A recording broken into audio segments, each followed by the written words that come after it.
You have always been so good with the small details, Eleanor. Just focus on where the ink goes. My brother Daniel says this as he slides a thick stack of legal documents across the mahogany conference table. His voice has that practiced, boardroom resonance that he uses when he is trying to sound like a leader. He does not look at my face. He looks at my right hand, waiting for it to pick up the heavy fountain pen. The air in the law office is thin and cold, filtered through an HVAC system that hums a low, aggressive B-flat. Outside the floor-to-ceiling windows, the afternoon sun reflects off the Chrysler Tower, sending a sharp, blinding glare across the table that makes me squint. The room smells of expensive leather and the faint, burnt scent of the espresso Margaret Chen's assistant brought in 10 minutes ago. I can feel my heart pounding against my ribs, a dull, rhythmic thud that feels like it should be audible to everyone in the room. My palms are damp.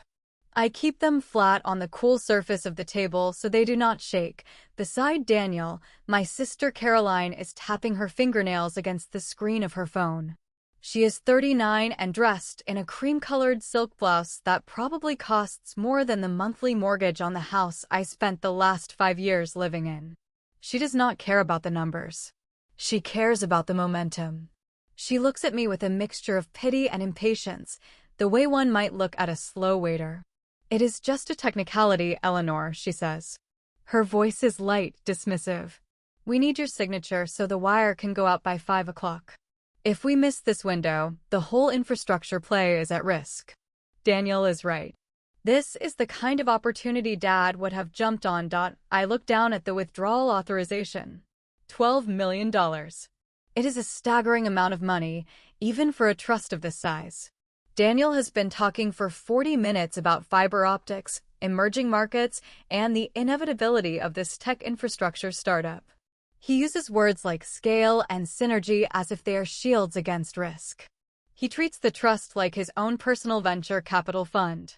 He forgets that I spent a decade as a corporate compliance attorney before I came home. He forgets that I know how to read the spaces between the lines. I am 42 years old. My name is Eleanor Whitmore.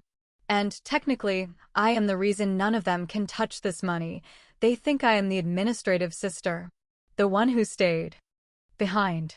The one who spent 5 years in a quiet house in Connecticut, measuring out doses of morphine and tracking physical therapy appointments while they were building their lives in the city.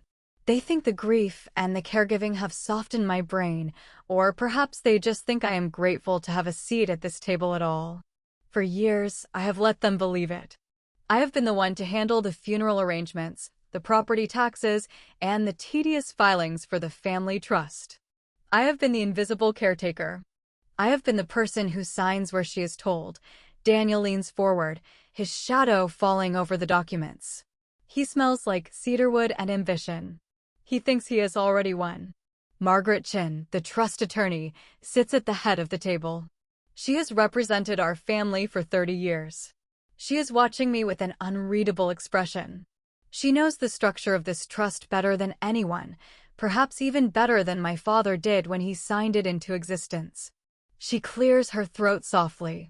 "Eleanor, do you have any questions regarding the liquidity exposure?" she asks. I look at the liquidity charts Daniel provided. They are optimistic. They are more than optimistic. They are reckless. If this investment fails, the core real estate portfolio that supports this family will be gutted. I look at Daniel. Have we considered the impact on the quarterly distributions if the startup doesn't hit its phase 1 milestones? I ask. My voice is quiet, but it does not waver. Daniel huffs a short, sharp breath that is almost a laugh. He brushes the question away with a wave of his hand. "We've covered this, El. The upside is 10 times the exposure. You've been away from real work for a long time. You're overthinking the paperwork. Just sign the form so we can move on." The disrespect is a physical weight. It is the same tone he used when he told me he couldn't make it home for Christmas because he was closing a deal in London, leaving me to spend the holiday watching our mother sleep in a hospital bed in the living room. It is the same tone Caroline used when she called to complain about the floral arrangements for the funeral while I was still holding the death certificate in my hand. They see me as a clerk. They see me as a ghost. Margaret chin shifts in her chair. She reaches for a leather-bound folder and opens it to a tabbed section. Have all trustees reviewed Section 8.4? She asks. Daniel doesn't even look at her. We've gone over the bylaws, Margaret. It's procedural. It's the same boilerplate language we've had for years. Let's not get bogged down in the fine print when we have a deadline. He slides the pen an inch closer to me. I don't pick it up. Instead, I turn the page of the trust agreement. I know exactly where Section 8.4 is. I have read it every night for the last 3 weeks. I have memorized the commas. I have analyzed the definitions of fiduciary duty and reckless mismanagement. My finger rests on the paragraph. I feel a strange sense of calm settling over me, the way a lawyer feels just before the opening statement of a trial. The pounding in my chest slows down. I'm curious. Have you ever been the person in the room who everyone talks over? The one they think is just part of the furniture because you chose to be the one who stayed? It is a strange feeling to be underestimated for so long that you start to feel invisible. If you have ever felt like the extra chair at your own family's table, I want to know how you handled it. Leave a comment and tell me where you are listening from. It helps more than you know. I look at the clock on the wall. It is 3:15 p.m. Daniel is checking his watch. Caroline is sighing. They're so sure of my passivity that they haven't even considered the possibility of a no. They have built a narrative where I am the weak link, the one who needs to be guided. But they forgot that I am the one who kept the records. I am the one who knows where every dollar is buried. And I am the one who knows that this trust was designed to survive people like them. Before we move forward, I think we should review the actual structure of the trust, I say. I don't look at the signature line. I look at Daniel. His eyes narrow. He is confused by the shift in my tone. The silence in the room stretches out, becoming heavy and uncomfortable. Margaret Chin is the only one who doesn't look surprised. She leans back in her chair and waits. The sunlight shifts again, and for a moment, the room feels like it did 3 years ago. I can almost smell the lilies from the funeral. I can almost feel the weight of the silence in the house after the guests left and the lawyers started calling. That was the beginning of this. That was when they decided who I was going to be in this story. They thought they were the ones in control. They thought they were the ones with the power because they were the ones who left. But the person who stays is the person who sees everything. And what I saw during those years changed everything. I remember the day of the funeral. It was raining, a cold, gray drizzle that soaked through my coat. Daniel and Caroline were already talking about liquidity in the limo on the way to the cemetery. They didn't think I could hear them. Or perhaps they just didn't think it mattered if I did. That was the first time I realized that for them, our mother's death wasn't a loss. It was an opening. I turn the document back to the first page. Let's go back to the beginning, I say. Not to the tech investment. Not to the wire transfer. Let's go back to the day this trust was actually handed to us. Because I think there is a lot you both seem to have forgotten. Daniel looks at his watch again, the polished steel catching the light. He is thinking about a meeting in 45 minutes, or perhaps a reservation at a place where they don't list the prices on the menu. He isn't thinking about the house in Greenwich. He isn't thinking about the way the air used to stagnate in the sunroom during those long, humid afternoons in July. I can still taste that air. It tasted like lavender-scented bleach and the metallic tang of unwashed spoons. For 5 years, my world was measured in 4-hour increments. For hours between doses. For hours between turning her body to prevent the sores that the hospice nurse warned me about. For hours of silence broken only by the rhythmic, mechanical wheeze of the oxygen concentrator. It was a relentless, grinding metronome. It never stopped. I remember the first year after the diagnosis, when the emails from my siblings still had a veneer of concern. They would ask for updates, usually on a Tuesday morning while they were grabbing coffee on their way to real jobs. Daniel would tell me to hire more help, as if the problem were merely a lack of staffing and not the slow, agonizing disappearance of our mother's mind. He offered to send a check. He never offered to spend a Saturday. Caroline would call and weep for 10 minutes about how hard it was for her to see Mom like that, her voice trembling with a delicate, performative grief. Then she would tell me about a gala in East Hampton. She told me I was so brave. I hated that word. Brave is what you call someone when you are glad you aren't in their shoes. By the third year, the emails stopped. The calls became monthly check-ins that lasted exactly 5 minutes. I became a fixture of the house, like the drafty window in the pantry or the creaking floorboard. In the hallway, I was the administrator of her decline. I watched my legal career, the one I had spent 15 years building at a top-tier firm in the city, dissolve into a series of grocery lists and medical billing disputes. My hands, once used to drafting complex merger agreements, became experts at crushing pills into applesauce. I learned the precise pressure required to hold a shaking hand without causing pain. I learned how to sleep with one ear open. It was exhausting. There was a specific night, 2 years ago, when the storm took out the transformer at the end of the lane. The house went dark instantly. The backup generator failed to kick in, and the oxygen concentrator died with a pathetic, dying groan. The silence was terrifying. I remember the panic rising in my throat, a cold, sharp blade of fear. I tried to call Daniel. It went to voicemail. I tried Caroline. She was at a charity auction in Aspen. I could hear the tinkling of champagne flutes in the background of her greeting before the call dropped. I was alone in the dark with a woman who couldn't breathe on her own. I had to use the manual pump for 3 hours. My shoulders screamed. My vision blurred. I sat there in the shadows, pumping air into her lungs, watching the lightning illuminate the family photos on the mantel. Photos of the 3 of us as children. Photos where we looked like a unit. We weren't a unit. I was an island. When the sun finally came up and the power returned, I didn't cry. I didn't even feel angry. I felt something much colder. I felt a clarity that only comes when you realize the people you share blood with have decided your time is less valuable than theirs. They had outsourced their guilt to me. They paid for the mortgage and the medical supplies, and in exchange, they bought the right to live their lives without the burden of witnessing the end. They treated my life like a line item on a balance sheet. They assumed I had nowhere else to be. To keep my mind from rotting, I started reading the trust documents Dad had left behind. I didn't just read them, I dissected them. I sat at the small roll-top desk in the corner of the sick room, the one Mom used for her correspondence before the fog set in, and I applied every ounce of my corporate training to those pages. While the rest of the world thought I was just a daughter in mourning, I was mapping the architecture of our family's wealth. I found the hidden levers. I found the clauses Margaret Chin had tucked away in the back of the binders, the ones designed to protect the principal from the whims of a reckless heir.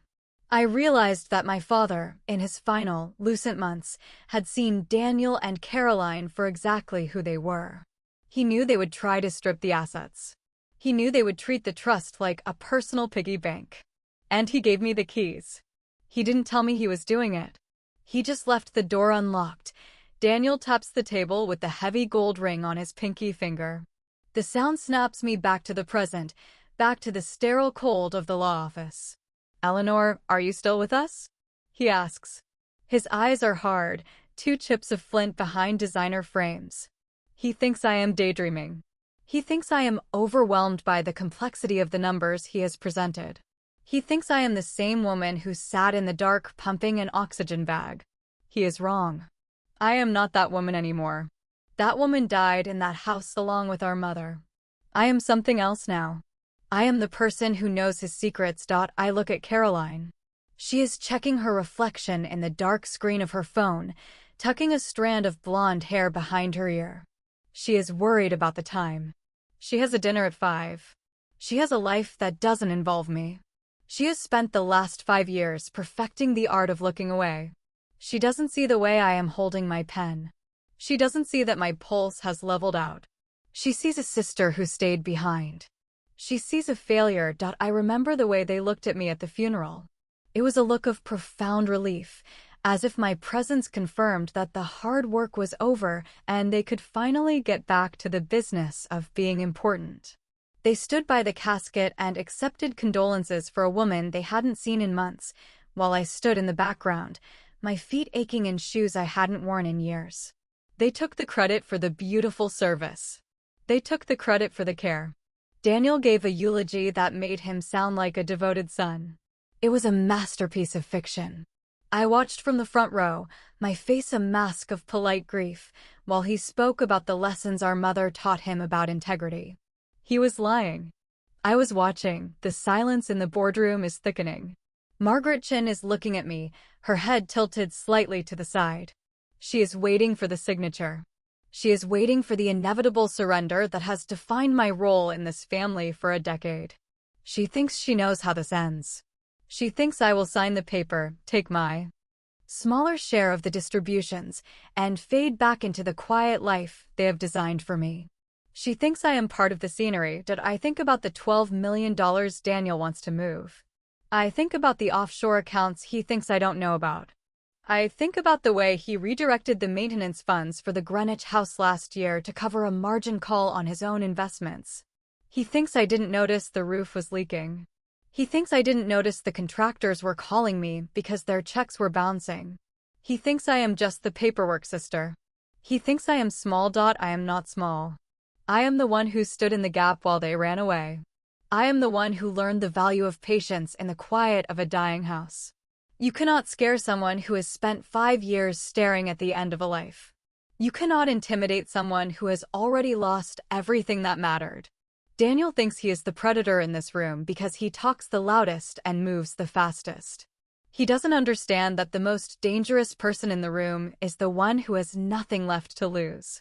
He doesn't understand that I have been preparing for this meeting for 1800 days. Do you have any idea what it feels like to be erased while you are still standing there?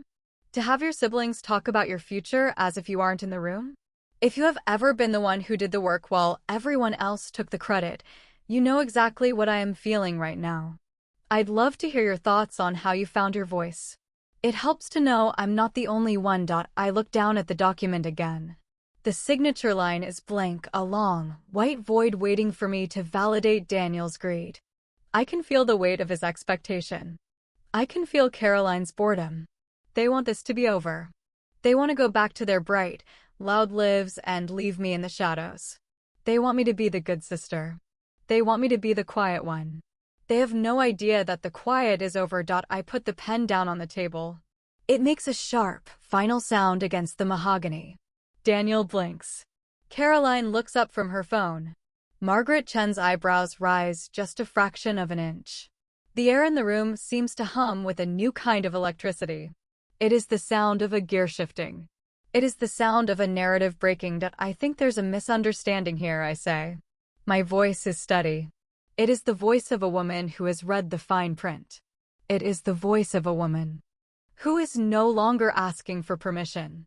Daniel leans forward, his jaw tightening. Eleanor, don't be difficult. We're on a clock. We just need the signature. I look him directly in the eye. No, I say. I don't think you do. Because according to Section 8.4 of the Trust Agreement, which I'm sure you've reviewed thoroughly, this transfer requires more than just a signature. It requires a standard of care that you haven't even begun to meet. The look on his face is worth every night I spent in that house. The confusion, the sudden flicker of doubt, the way his confidence begins to fray at the edges. He looks at Margaret, then back at me. Section 8.4? He repeats. His voice is thinner now. He is searching his memory for a clause he never bothered to read. He is realizing that the administrative sister has been doing more than just filing papers. He is realizing that the person he ignored is the only person who can stop him. And I am just getting started. Daniel's face undergoes a subtle, fascinating transformation. The irritation is still there, but it is now layered with a thin, brittle veneer of confusion. He looks at me as if I have suddenly started speaking a dead language. Section 8.4 is just a standard liability shield, Eleanor, he says, his voice dropping an octave into a forced, patronizing growl. It's meant to protect us from outside litigation. It has nothing to do with internal discretionary moves. You're playing lawyer and you're doing it badly. Just pick up the pen. We have 40 minutes before the wire desk at the bank closes. I don't pick up the pen. I pick up the heavy, bound copy of the trust agreement instead. The paper is thick and expensive, the kind of vellum that feels like it belongs in a museum rather than a law office. I turn to page 42. My movements are slow and deliberate. I want him to feel every second of this. I want him to feel the weight of my silence. Caroline makes a sharp, clicking sound with her tongue. "Oh, for God's sake, Elle," she says, leaning back so far in her chair that the leather groans. We all want the same thing. We want the trust to grow. We want the family legacy to be secure. Daniel is doing the heavy lifting here. The least you can do is stay out of the way. I remember when Caroline used the word legacy before.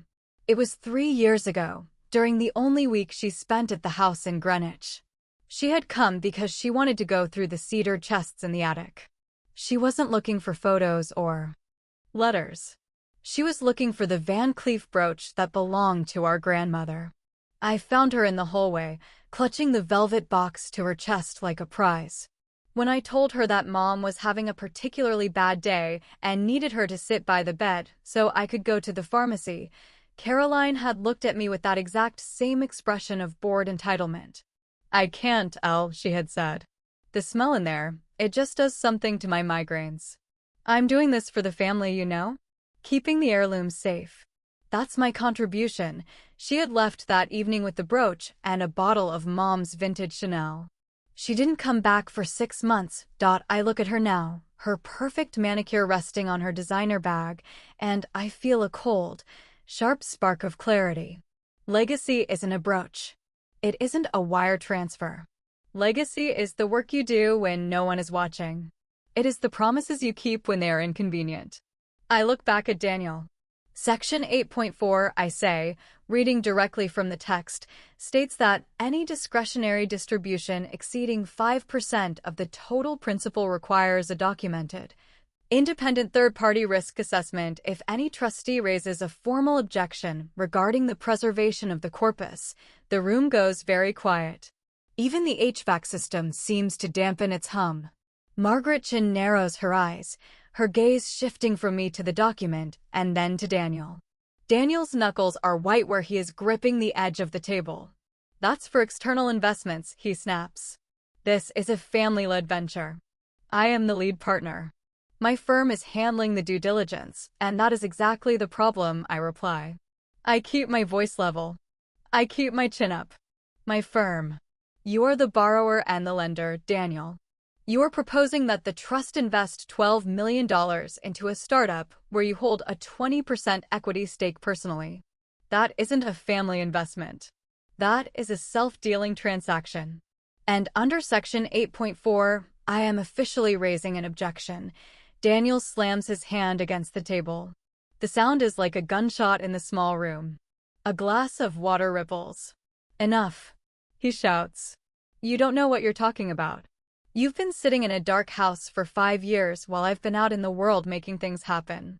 You don't get to come in here and sabotage a deal because you're feeling bitter about the time you spent with Mom. We all made sacrifices." "Sacrifices?" I ask. The word tastes like copper in my mouth. My heart is racing now, a frantic bird trapped in a cage. I have to remind myself to breathe. I remember the sacrifice he made. I remember the day he called me, frantic, asking if the trust could provide an emergency loan because his infrastructure play in South America had hit a snag. He didn't call to ask how Mom was doing after her stroke. He called because he had overextended himself and needed the family's safety net to catch him. When I told him the trust couldn't be used as a personal line of credit, he had hung up on me. He didn't speak to me for 3 months. He missed her 75th birthday because he was negotiating in a country that didn't have cell service. He was lying then. He is lying now. "You haven't made a sacrifice in your life, Daniel," I say. "You've made bets. And usually, you've made them with other people's money. This time, you're trying to bet with mine. And Caroline's. And the future of this family." Caroline looks stunned. She looks from Daniel to me, her mouth slightly open. "Is that true?" she asks Daniel. "You have a personal stake in this?" Daniel doesn't answer her. He is staring at me with a look of pure, unadulterated hatred. It is a look I have seen before, usually directed at a rival or a subordinate who dared to point out a flaw in his logic. He sees me as an enemy now. He no longer sees his sister. Margaret, tell her she's overstepping, Daniel says, his voice shaking with suppressed rage. Tell her that the administrative trustee doesn't have the power to block a majority decision. Margaret Chin takes a long, slow sip of her espresso. She places the cup back on the saucer with a delicate click. Actually, Daniel, she says softly, Eleanor is correct. Your father was very specific when we drafted the 8.4 Amendment 4 years ago. He was concerned about the concentration of risk. He wanted to ensure that if any one of you felt the core of the trust was being jeopardized, you had the power to trigger a mandatory audit. 4 years ago. My father had requested that change while I was sitting in the room with him, holding his hand while he drifted in and out of sleep. He had looked at me one afternoon, his eyes suddenly clear and sharp, and told me that the most important thing a person can own is their own no. He didn't explain what he meant at the time. I thought he was talking about the doctors. I realize now he was talking about this room. He was giving me the only weapon he had left. I'm curious. Have you ever had a moment where you realized someone had been looking out for you long after they were gone? A moment where a piece of advice or a decision they made years ago suddenly became your shield. I'd love to hear about the person who had your back when you didn't even know it. It makes the world feel a little less lonely. Daniel is vibrating with fury. This is a technicality, he yells. We can bypass this with a vote. Caroline and I are the majority. No, you aren't, Margaret says. Not for a transfer of this size. For anything over 10% of the principal, the trust requires unanimity if an 8.4 objection is on the record. Without Eleanor's signature, the funds are frozen. The silence that follows is absolute. It is the silence of a trap springing shut. Daniel looks at the documents, then at the pen, then at me. He looks like he wants to reach across the table and physically force the pen into my hand. But he can't. Not here. Not with Margaret watching. Not with the law standing between him and the money he desperately needs. I feel a strange, cold thrill. It isn't joy. It isn't even satisfaction. It is simply the feeling of balance being restored. For 5 years, I have been the one who has managed. I have been the one who was told what to do and where to be. I have been the one who carried the weight of our family's mortality while they lived in the light. Now, the roles have shifted. I am the one standing in the doorway. I'm not signing, Daniel, I say. And I'm not just blocking this one deal. According to the audit provision in Section 8.4, once an objection is raised, the trust attorney is required to conduct a full fiduciary review of all discretionary moves made in the last 24 months. Daniel's face goes from red to a sickly, ashen gray. The review. He knows what's in the books. He knows about the redirected maintenance funds. He knows about the consulting fees he's been paying himself out of the real estate holdings. He thought no one was looking. He thought the administrative sister was too tired to notice the missing zeros. Caroline stands up, her chair screeching against the floor. A full review? Eleanor, that's going to take months. My distributions. What happens to my quarterly payments? They're suspended, Margaret says, her voice devoid of emotion. Until the audit is complete and the trustees are cleared of any breach of duty, all discretionary payments are on hold. Caroline looks at me as if I have just slapped her. You're freezing our money? She whispers. How am I supposed to pay for the house in the Hamptons? How am I supposed to live? I look at my sister. I think about the times I called her, begging for just one weekend of help so I could sleep for more than 3 hours. I think about her telling me that her life was too complicated for medical drama. I don't know, Caroline, I say. Maybe you'll have to make a sacrifice. Daniel is staring at the table, his hands flat against the wood. He looks small. For the first time in my life, my big brother looks like a man who has run out of moves. He isn't the lion anymore. He is just a man who made a bad bet and lost. The sun is lower in the sky now. the shadows in the office stretching long and thin across the carpet. The Chrysler Tower is glowing, a spire of silver and gold against the darkening blue of the New York sky. It is beautiful. It is cold.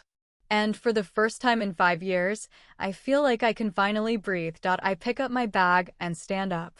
My legs feel heavy, but my hands are perfectly still. I look at Margaret. Please begin the audit immediately, I say. I'll provide the logs from the Greenwich property by tomorrow morning, Eleanor. Wait, Daniel says. His voice is different now. The aggression is gone, replaced by a desperate, hollow-sounding plea. We can talk about this. We can work something out. What do you want? I look at him. I think about the dark house. I think about the manual oxygen pump. I think about the way he didn't show up for the funeral until 10 minutes before the service started. I want what Dad wanted, I say. I want the trust to be safe. I walk toward the door. The sound of my heels on the hardwood is sharp and rhythmic. It is the sound of someone who knows exactly where they are going. I don't look back.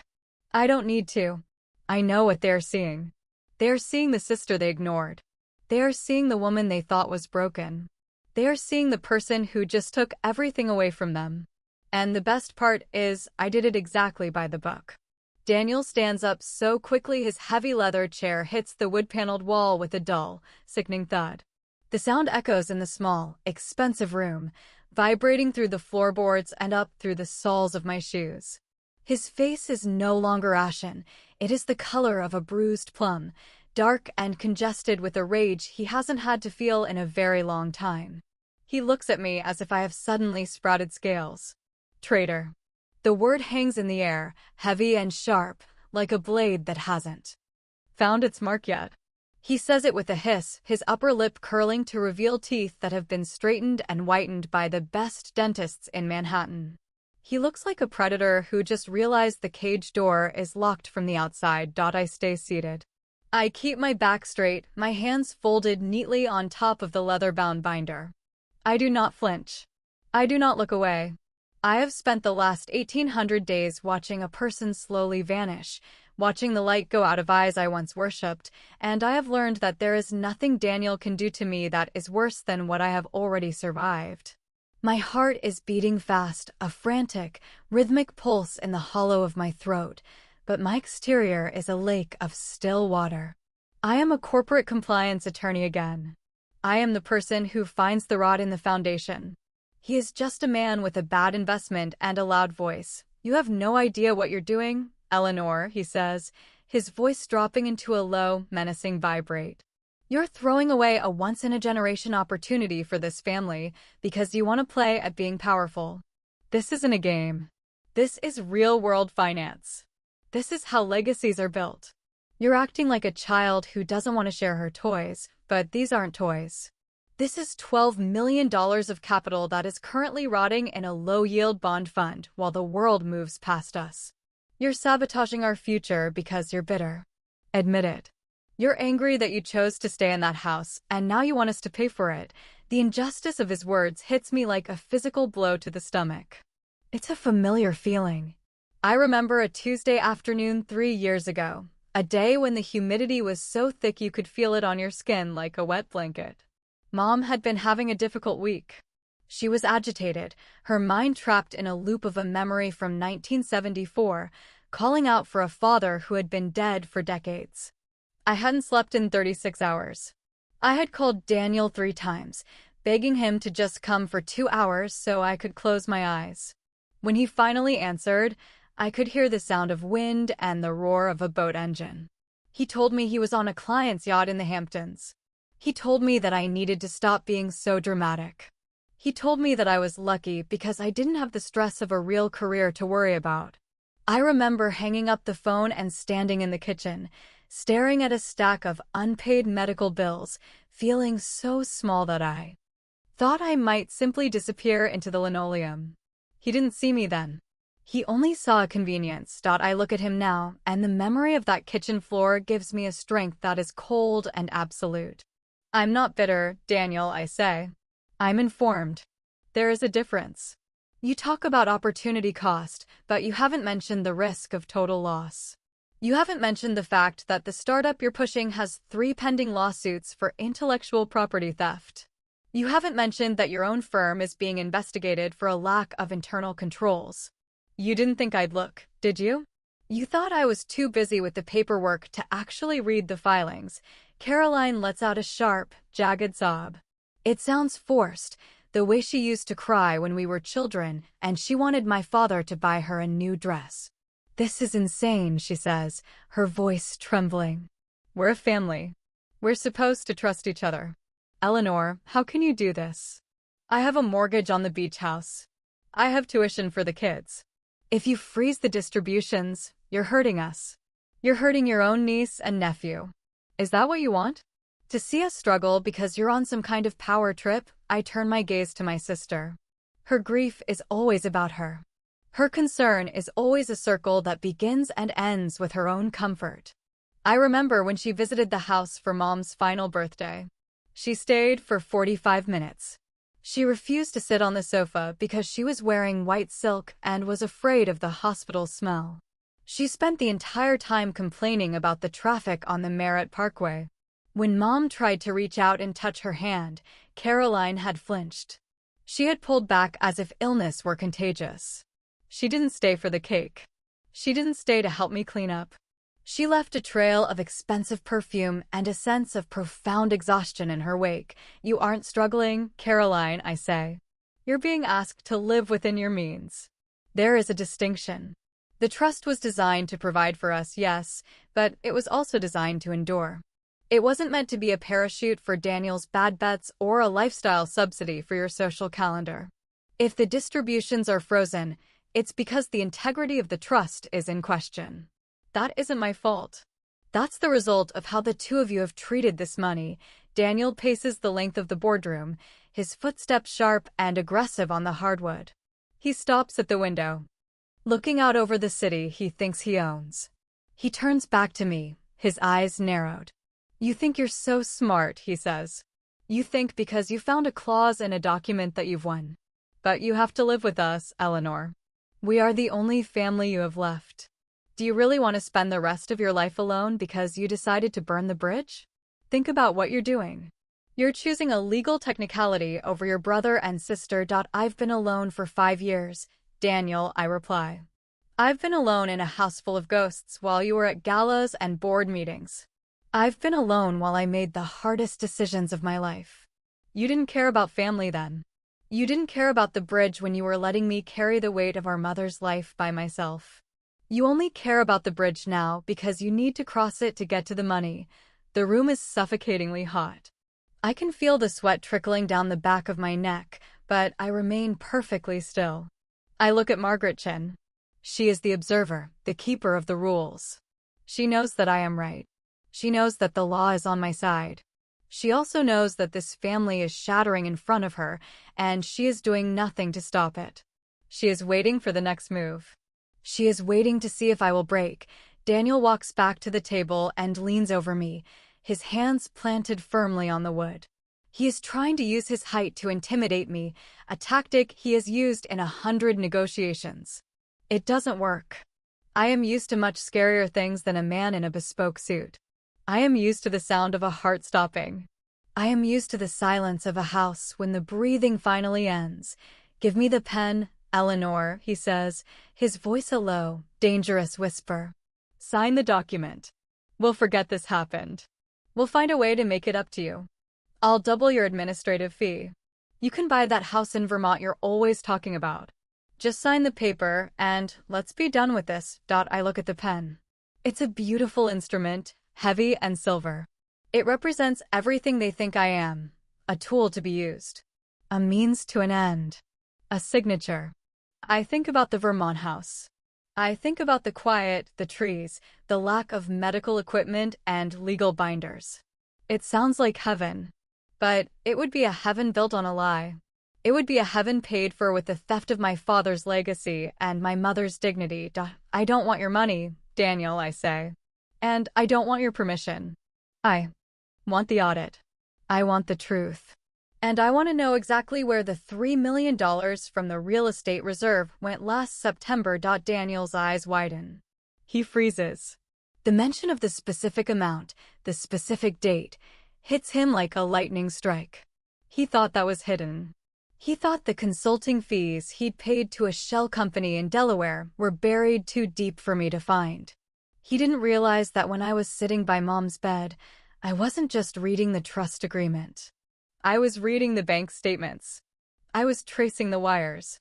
I was doing what I was trained to do. I'm curious. Have you ever been in a situation where someone tried to buy your silence? Where they thought you had a price, and they were shocked to find out that your integrity wasn't for sale? I'd love to hear how you stood your ground when the pressure was on. It's not easy to say no when the world is telling you to just go along with it. The silence in the room is different now. It isn't the silence of confusion. It is the silence of exposure. Caroline is looking at Daniel, her brow furrowed. Daniel? She asks. What is she talking about? What $3 million? Daniel doesn't answer. He can't. He is staring at me, and for the first time, I see fear in his eyes. Not anger. Not frustration. Pure, cold terror. He knows that I have more than just a clause. I have the receipts. I have the evidence of a breach of fiduciary duty that could not only strip him of his trusteeship, but could also lead to criminal charges. He realized too late that the sister he treated like a secretary is actually the person who holds his life in her hands. I pick up my purse and slide the strap over my shoulder. The weight of it feels good. It feels like armor. I look at Margaret one last time.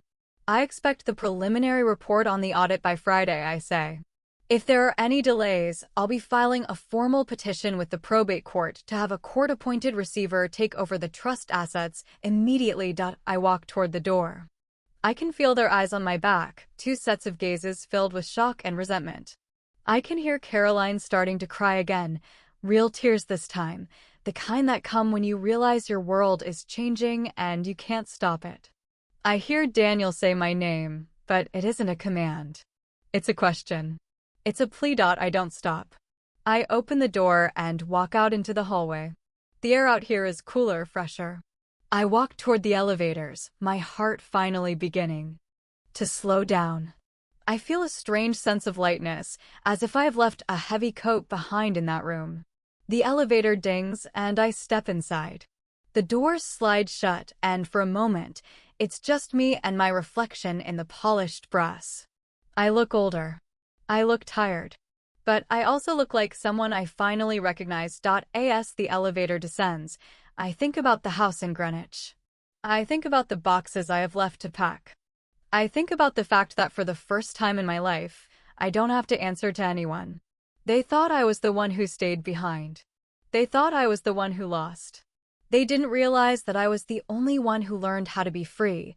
The doors open into the lobby, and I walk out into the noise of the city. The taxis are honking, the people are rushing, and the sun is setting behind the skyscrapers. It's loud. It's chaotic. It's perfect. I take a deep breath and start walking. I don't know exactly where I'm going yet, but I know I'm not going back. The meeting is over. The silence is broken. And the truth is finally out in the light. The house in Greenwich felt different when I returned that evening. It was no longer a sanctuary of quiet caregiving or a museum of my mother's final years. It felt like a fortress under siege. I walked through the foyer, the heels of my shoes clicking against the cold marble floor, a sound that seemed to echo into the high-vaulted ceilings like a countdown. The air smelled of lemon wax and the faint, lingering scent of the lilies I had placed on the hall table 3 days ago. They were beginning to wilt, their white petals curling into brown, papery edges. I didn't move them. I liked the reminder that things end. It was 7 p.m. The sun had dipped below the tree line, leaving the woods behind the property in a deep, bruised purple light. I went into the kitchen and put the kettle on, the blue flame of the stove hissing in the stillness. I didn't turn on the overhead lights. I sat in the dim glow of the range hood, watching the steam rise. My hands were finally steady, but my mind was a sharp, humming wire. I was halfway through a cup of herbal tea when I heard the tires on the gravel. I didn't have to look out the window to know it was Daniel. He had a specific way of driving, aggressive and hurried, even on a private lane. I heard the heavy thud of his SUV door and the purposeful stride of a man who believed every door should open for him. A moment later, the doorbell rang. It wasn't a polite chime. It was a long, insistent demand. I took a slow sip of my tea, feeling the warmth spread through my chest, before I stood up to answer it. When I opened the door, Daniel was standing there with a leather briefcase and a look of practiced concern. He didn't wait for an invitation. He stepped past me into the hallway, bringing the smell of cold air and expensive cologne into my space. "We need to fix this, Eleanor," he said, turning to face me. He didn't take off his coat. He looked around the foyer with a disparaging twitch of his mouth, as if the house itself were a symptom of my stubbornness. "I've been on the phone with Caroline for 2 hours. We're both incredibly upset. Not just about the money, but about the way you handled yourself today. It was a betrayal. You humiliated us in front of Margaret." I stood by the door, my hand still on the brass handle. I felt a flicker of the old habit, the urge to apologize, to smooth things over so the shouting would stop. But I pushed it down. I remembered the nights I spent in this house alone while he was in St. Tropez. "I didn't humiliate you, Daniel," I said. I cited the law. "If that feels like humiliation, perhaps you should examine your business model." He let out a sharp, jagged laugh. "My business model is fine. What isn't fine is my sister trying to tank a $30 million deal because she has a grudge." He walked into the living room and set his briefcase on the antique coffee table. He pulled out a laptop and a fresh set of documents. "Caroline is on her way to a dinner, but she's joined via video. We're going to resolve this right now." He didn't ask. He commanded. He opened the laptop and Caroline's face appeared on the screen. She was in the back of a car, the streetlights of the city blurring behind her. Her eyes were red-rimmed, her makeup perfect, but her expression sharp. "Eleanor, please," she said, her voice crackling through the speakers. "This has gone too far. You're scaring the kids." They heard Daniel and me talking about the trust being frozen. "Do you know what that does to our stability? We're family. We're supposed to be a team." I sat on the edge of the armchair opposite Daniel. I felt the familiar weight of their combined expectations. It was a pincer movement. They had used it on me for decades. They used it the summer I wanted to take an internship at The Hague. They told me the family needed me at the firm. They used it when I wanted to sell my apartment to move closer to my firm in the city. They told me I was being selfish. It was always about the team, but I was the only one ever playing defense. I looked at the documents Daniel was sliding across the table. They were the same ones from the office, but he had added a signature page for a side agreement. A release of liability. A promise not to trigger the audit. "Just sign it, Daniel said, his voice dropping into a low, persuasive tone. "We'll adjust the distribution schedule. We'll give you a larger seat at the table for the next round. You're just a technical trustee anyway. You know that." This was always Dad's way of making sure you were taken care of, but he didn't expect you to actually manage the strategy. "You're the administrator. You're the one who keeps the lights on. Let me handle the growth." The words hit me like a splash of ice water. Technical trustee. The injustice of it felt like a physical heat rising in my neck. I remembered a specific night, for years ago, in the very room where I was now sitting.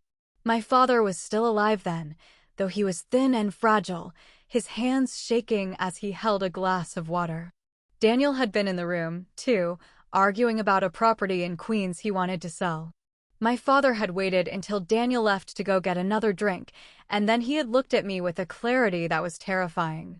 He told me that Daniel had the drive, but not the brakes. He told me that Caroline had the taste, but not the sense. He said he was putting me in charge of the trust because I was the only one who actually saw people as more than assets. It wasn't a gift of taking care of me. It was a burden of protection. "I'm not a technical trustee, Daniel," I said. "I am the trustee. There is no hierarchy in the documents. We are equals.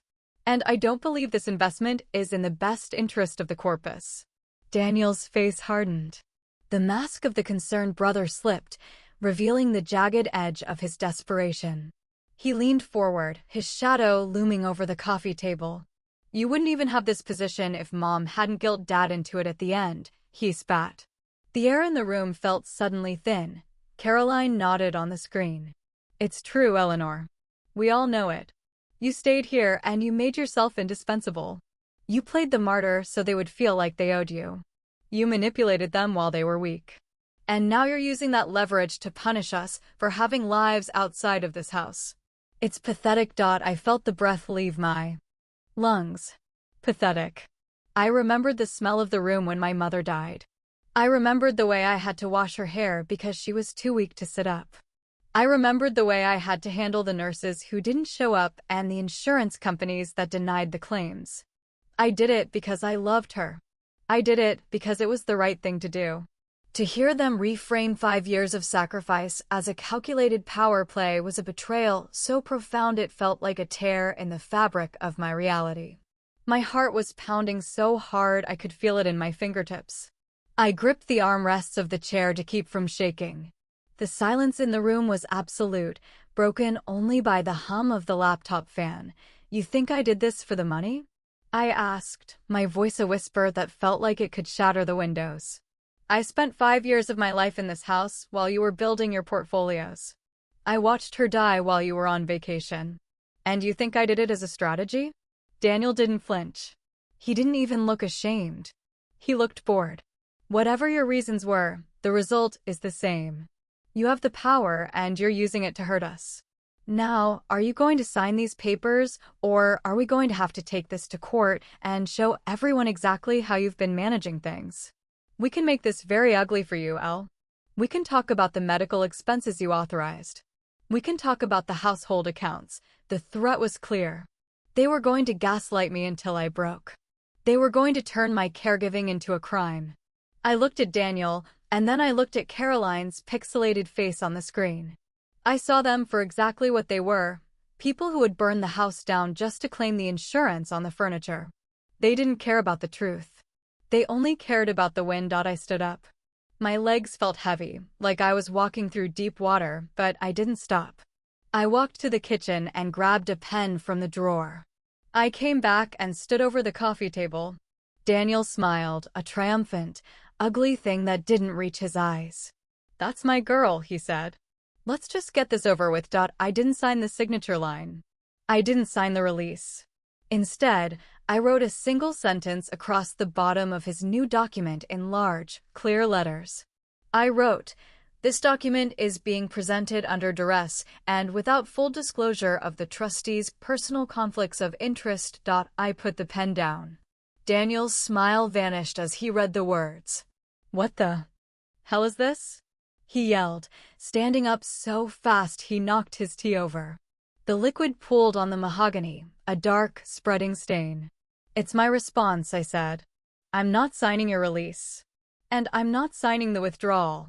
But I will agree to one thing. Daniel was vibrating with rage, his chest heaving. What? He barked.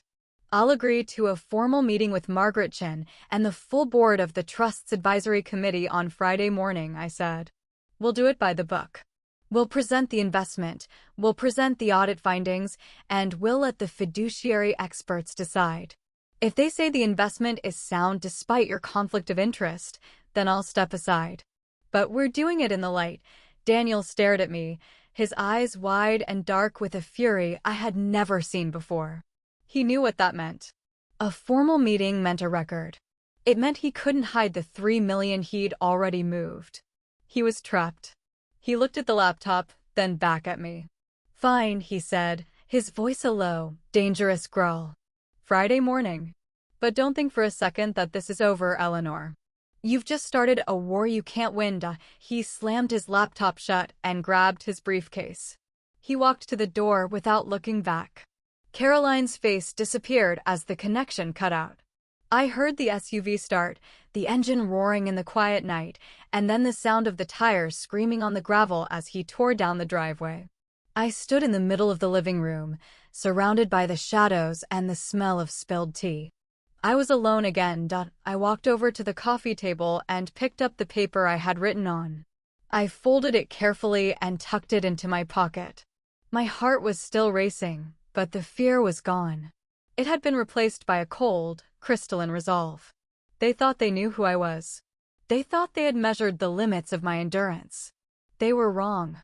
I had spent 5 years learning how to survive the dark. Now, it was time to see how they handled the light. I went upstairs to my mother's bedroom.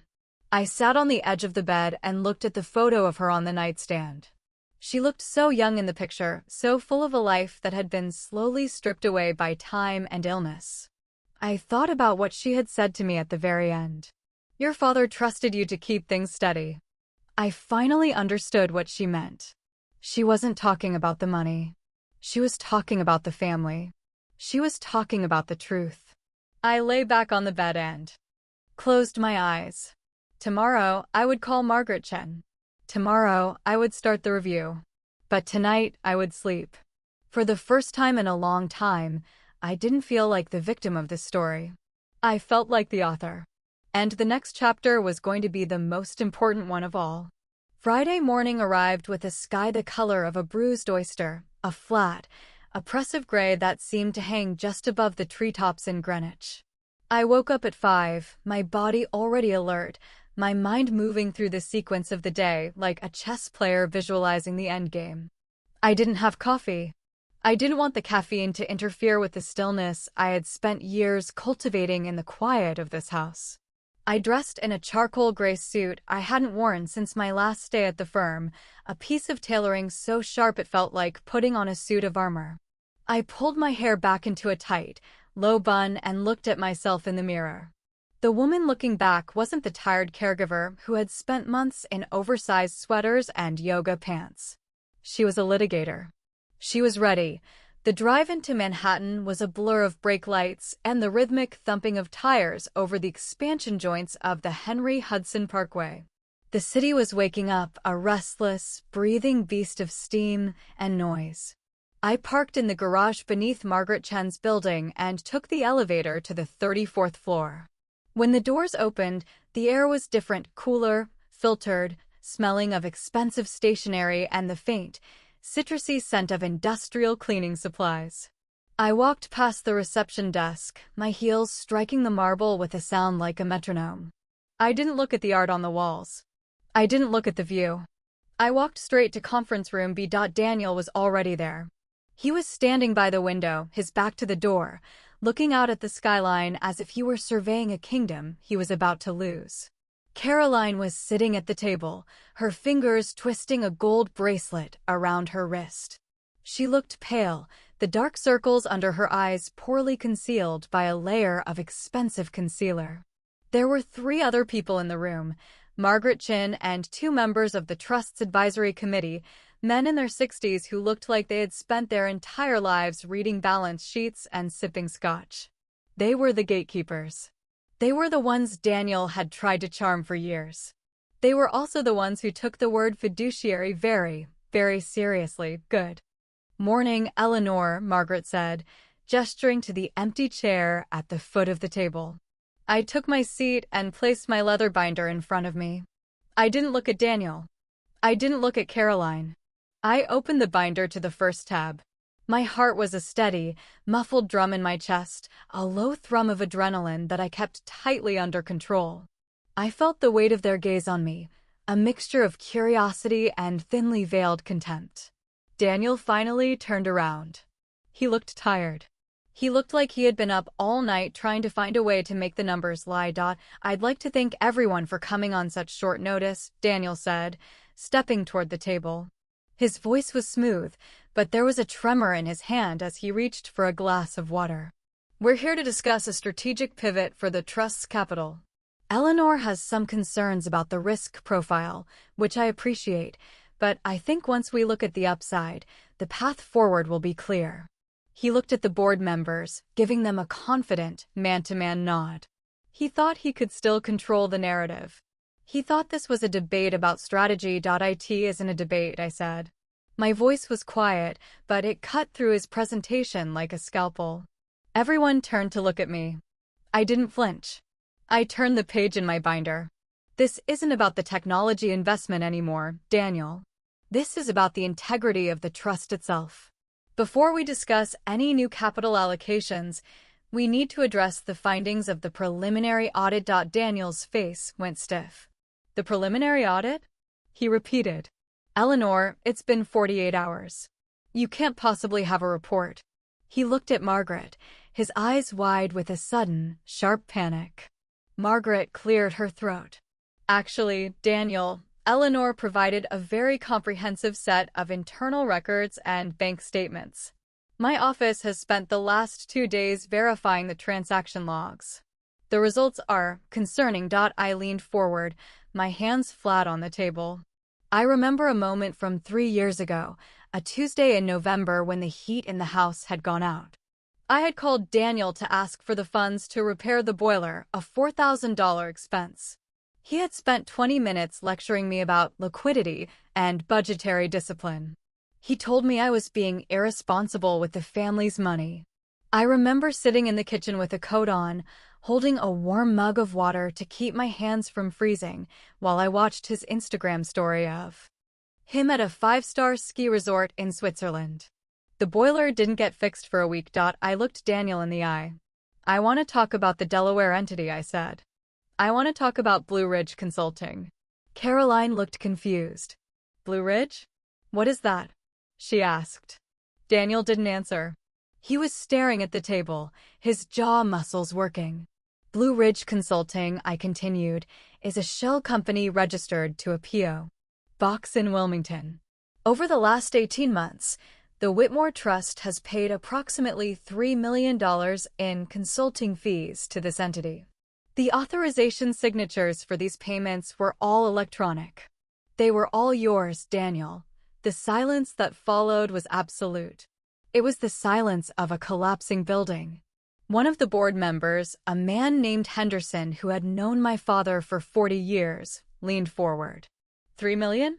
He asked, his voice gravelly and low. For what services? I turned the page. According to the invoices, the services were for market analysis and infrastructure scouting, I said. But the bank records for Blue Ridge show that 80% of those funds were immediately transferred into a personal brokerage account held by Daniel Whitmore. Daniel slammed his hand on the table, but the sound lacked its usual power. It was the sound of a man trying to scare a ghost. That was a reimbursement. He yelled. I've been using my own capital to seed these deals for the trust. I was just making myself whole. It's all documented. He looked around the room, searching for a friendly face, but the board members were no longer looking at him with respect. They were looking at him like a liability. It's not documented, Daniel, I said. I have the seed capital logs. I have the trust's ledger. There are no corresponding entries for personal capital injections from you. What there are, however, are $3 million in missing assets. And that doesn't include the unauthorized redirection of the maintenance funds for the Greenwich house. You let the roof leak while you were buying into a shell company you owned. You let our mother's house fall apart so you could cover your own losses.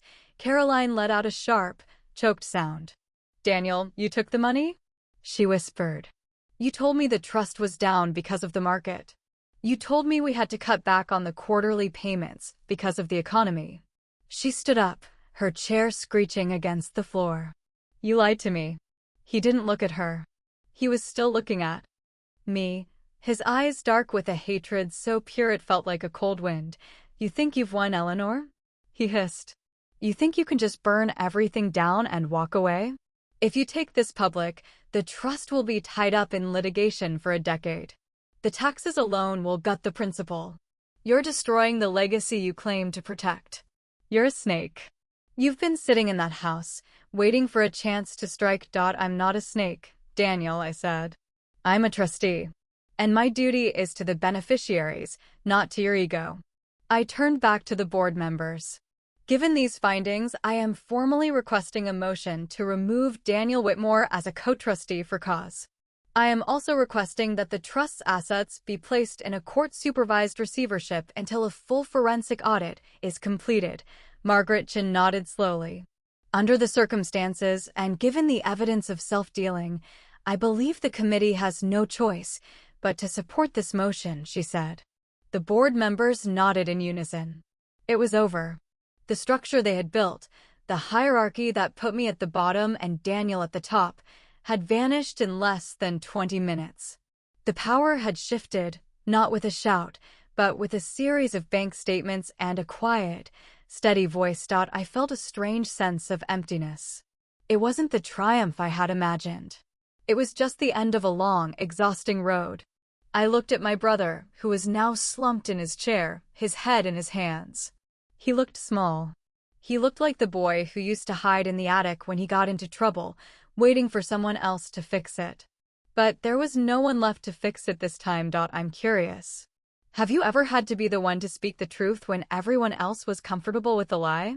Have you ever had to stand up to someone you loved because they were doing something wrong? I'd love to hear how you found the strength to do it. It's never easy to be the one who breaks the silence. I stood up and closed my binder. The meeting wasn't over. There were hours of paperwork and legal maneuvers ahead, but the heart of it was done. I walked to the door. Caroline was still standing by the window, crying silently. She didn't look at me. She was mourning a life she hadn't realized was a fiction. I felt a pang of pity for her, but it was distant, like a memory of a dream. I walked out into the hallway and toward the elevators. The sun had finally broken through the clouds, and the city was glowing, a brilliant, blinding silver. I stepped into the elevator and watched the doors slide shut. My reflection in the brass looked different now. The lines around my eyes were still there. The fatigue of 5 years was etched into my skin, but the fear was gone. I was no longer the sister who stayed behind. I was the one who was still standing. As the elevator descended, I thought about the house in Greenwich. I thought about the silence, the lilies, and the empty rooms. It wasn't a prison anymore. It was just a house. And soon, it wouldn't even be that. I was going to sell it. I was going to move on. The trust was safe, the truth was out, and for the first time in my life, I didn't have to take care of anyone but myself. I walked out into the lobby, into the noise and the light of the city, and I didn't look back. The air was cold, the wind was sharp, and I had never felt more alive. The silence that followed the board's vote was not empty. It was heavy, a thick, pressurized stillness that felt like the moment before a dam breaks. Daniel remained slumped in his chair, his hands flat on the mahogany table, staring at the dust motes dancing in the singular beam of light that cut through the office blinds. He looked like a man who had been struck by lightning and was waiting for his nerves to realize the heart had stopped. Caroline was still by the window, her back to us, her shoulders shaking in a way that suggested she was trying to swallow her own breath. I didn't move. I sat at the foot of the table, the binder open, the air in my lungs cool and steady. I felt a strange, detached sense of observation. I was no longer the participant. I was the witness. I reached into the back pocket of my binder and pulled out a single, laminated page. It was the original draft of the 8.4 Amendment, the one my father had signed with a trembling hand while the smell of antiseptic filled the room. I laid it on the table. It looked small against the vast expanse of the wood. I cleared my throat, and the sound was like a crack of ice in the quiet. Section 8.4, I said. My voice was low, melodic, stripped of any aggression. It is titled the Trustee Risk Protection Clause. I want everyone to hear the exact wording. Daniel didn't look up. He didn't move. He just stared at the table. Margaret Chin leaned forward, her spectacles glinting. Henderson, the board member who had known my father since the 70s, adjusted his tie. They were listening now. They were finally listening to the sister who lived in the dark. I began to read.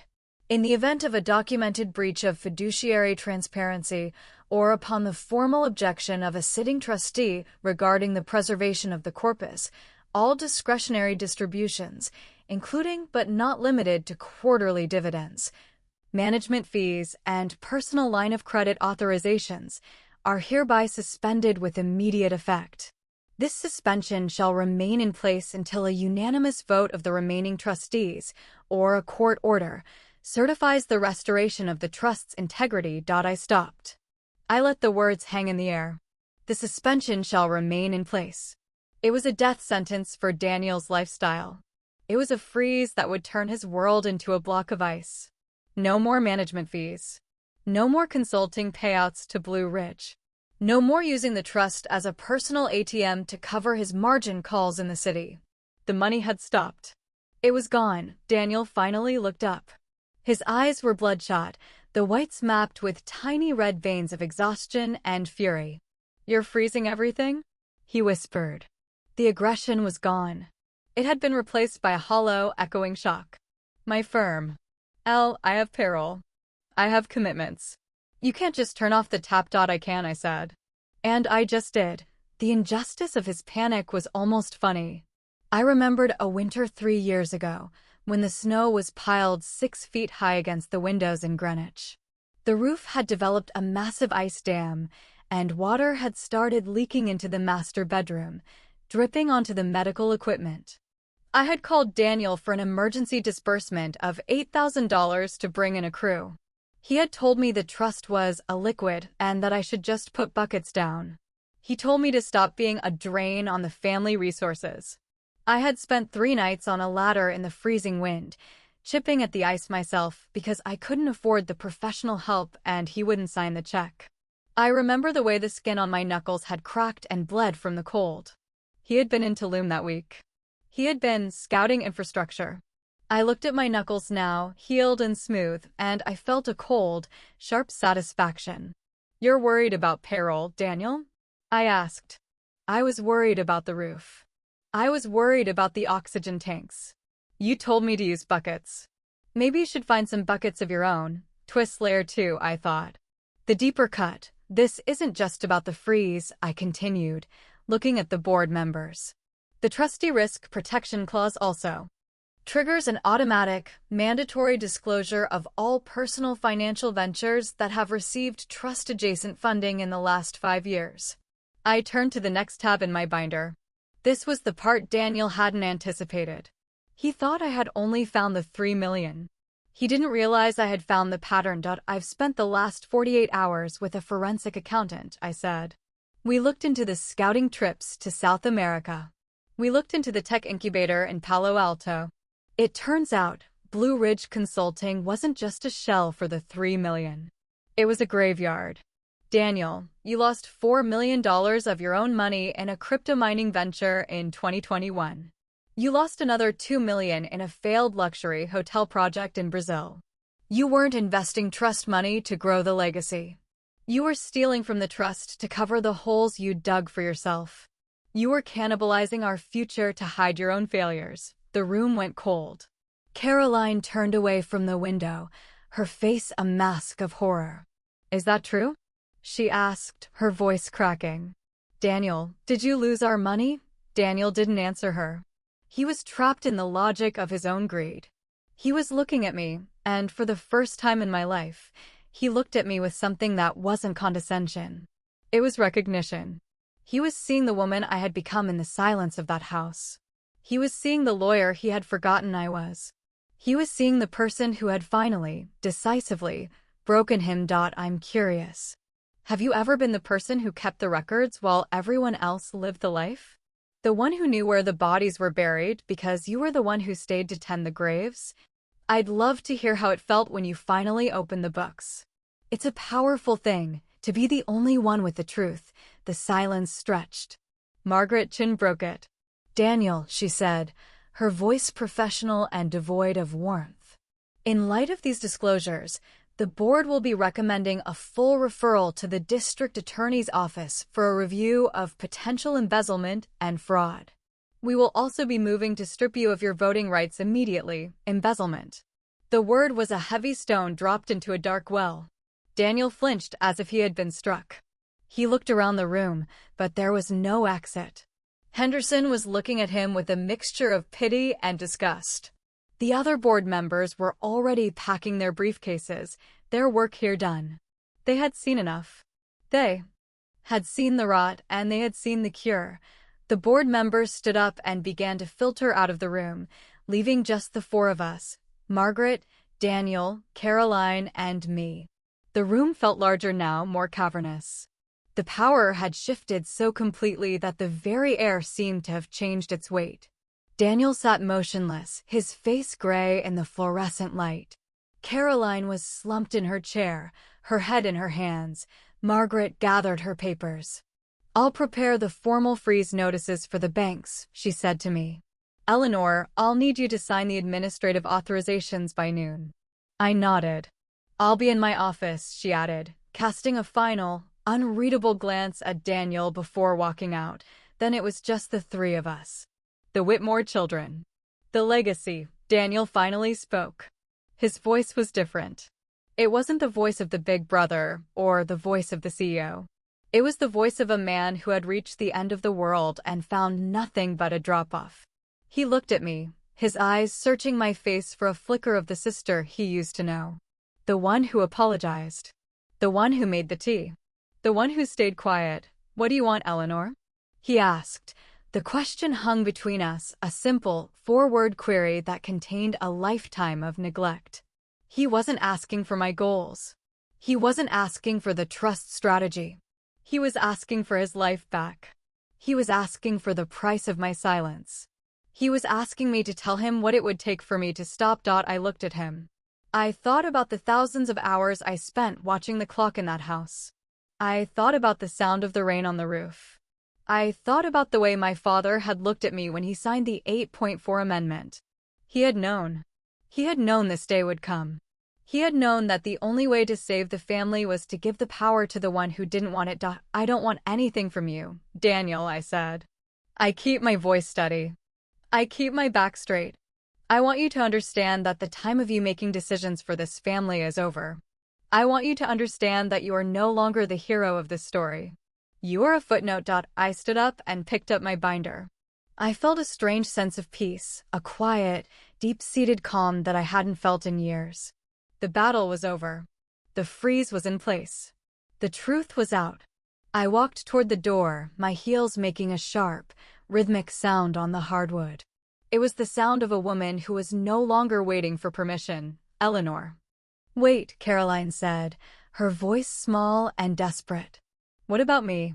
What am I supposed to do?" I stopped at the door and looked back at my sister.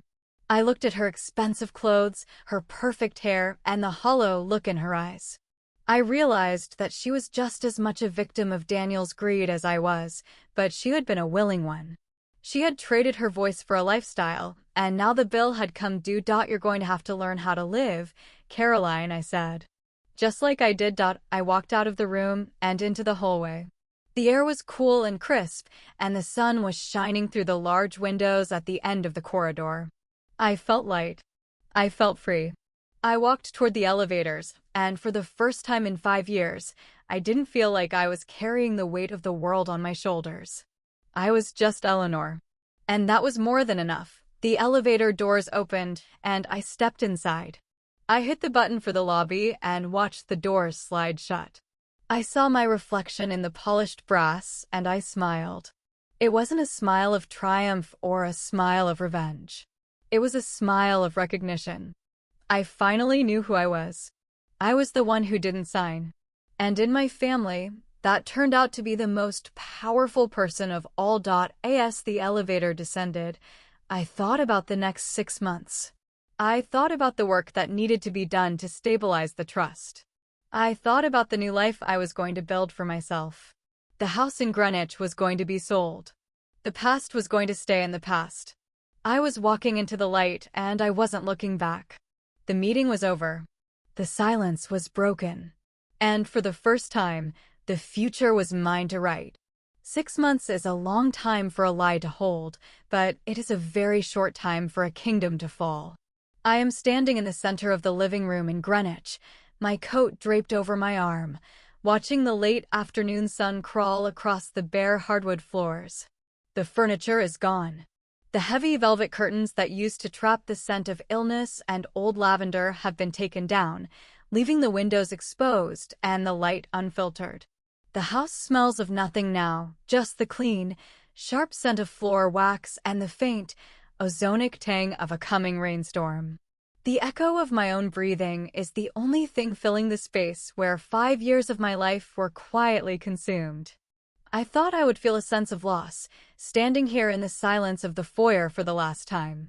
I felt nothing. The transition has been clinical. After the meeting in Margaret Chen's office, the momentum of the truth became impossible to stop. Daniel's infrastructure play, the one he claimed was a once-in-a-generation opportunity, collapsed 3 weeks after the freeze was enacted. Without the $12 million from the trust to serve as a bridge, his lenders pulled their support, and the house of cards folded with a speed that was almost cinematic. I heard from Margaret that his firm filed for Chapter 11 last month. He lost the apartment on Park Avenue and the house in the Hamptons. He is currently living in a rented condo in Jersey City, spending his days in depositions and meetings with bankruptcy attorneys.